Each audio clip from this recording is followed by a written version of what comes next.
This is a presentation about the Accountability Progress Reporting, or APR system, by Stephanie Fincher and Linda Angona.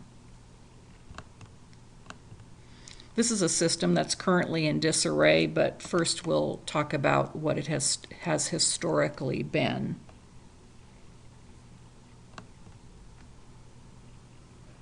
It's been California's integrated or dual accountability system that reports both the State Academic Performance Index, or API, and the Federal Adequate Yearly Progress, or AYP data, as well as Program Improvement, or PI data.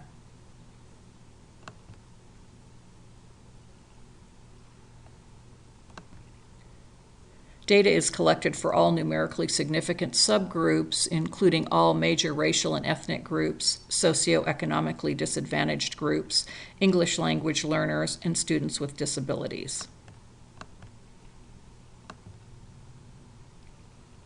Previously, the API measured a school's academic growth, whereby each school has a school-wide growth target and each of its numerically significant subgroups has a target too. An API score is compared to the previous year's API to measure improvement. We have a maximum performance target of 1,000, a minimum of 200, and for California, they adopted 800 by the state board as a statewide target. And what does the API score tell us? That students did or did not perform better than last year, how certain subgroups improved or not, and or met their growth targets, and whether a school is at or above the statewide target of 800. All of that information on the API may be a moot point moving forward.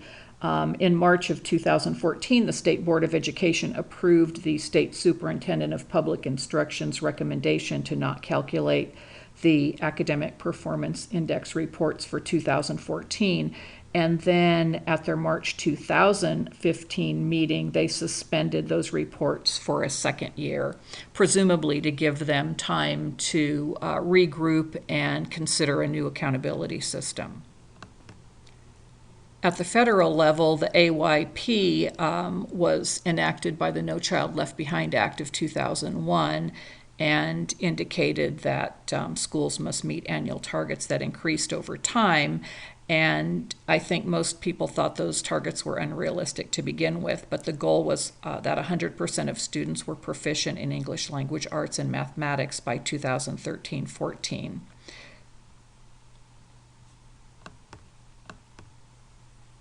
The components of the AYP are participation rates in ELA and mathematics, percent proficient in both of those areas, the API, and graduation rate for high schools.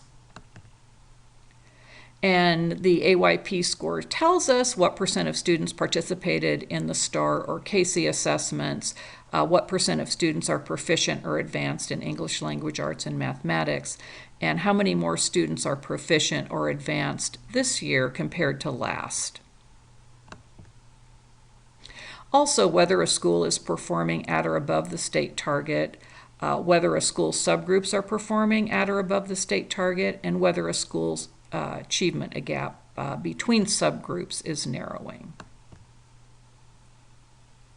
Regarding program improvement, this was for schools receiving federal Title I funding, and the schools were identified or put in program improvement after missing the AYP for 2 consecutive years in either the same content area, which was ELA or math, or on the same indicator.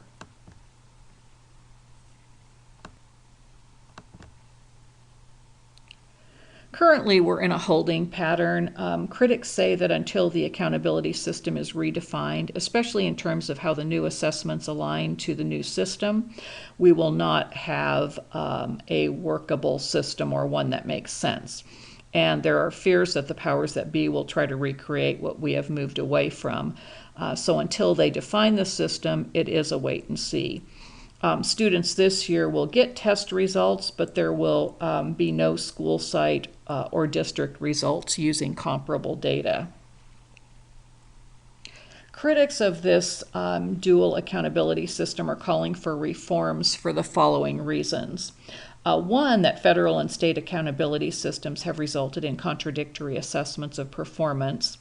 Two, that even though student scores have improved substantially on the California standardized tests, especially at the elementary and middle school levels, both federal and state systems have failed to come even close to closing the achievement gap. Three, the federal accountability system has been especially ineffective in getting students and schools to meet the performance goals established more than a decade ago. But even though under the state system, despite progress, many schools still have not reached the state target of an 800 score on the Academic Performance Index. Four, that a large number of schools have not turned around in response to the range of sanctions contained in both the state and federal accountability systems. And finally, that both systems assess only a portion of the school curriculum. So stay tuned as our leaders work on redefining this system, and thanks for listening.